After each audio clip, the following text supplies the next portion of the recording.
coming from that, the survey responses, it should really come as no surprise. Better pay was listed as really the top reason for starting a new job search, coming in at about 24% of the responses. However, I do want to, tell the caveat that better pay wasn't the top reason for beginning a job search for all respondents. So that's very encouraging, especially when increasing pay is prohibitive or not possible. So another high scoring response was, surprise, surprise, COVID-19. And issues relating to that, and that was coming in at about 16% of the responses.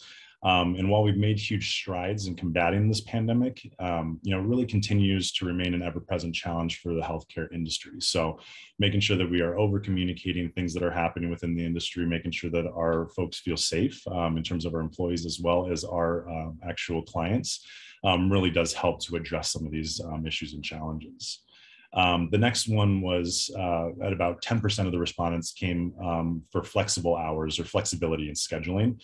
So in the midst of the pandemic, the specific benefit became especially important in the early days of the pandemic, because parents and caregivers were dealing with new challenges at home, such as school closures, taking care of elderly parents, or even dealing with other pandemic related problems.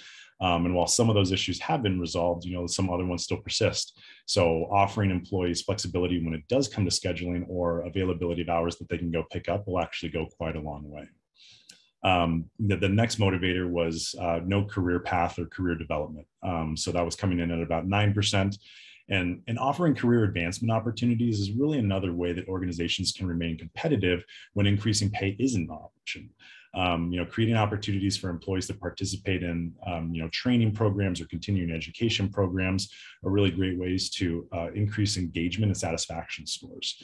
There was a report, it was LinkedIn's workforce learning report. They had revealed that about 94% of employees would actually stay longer with a company if they had invested in their career development.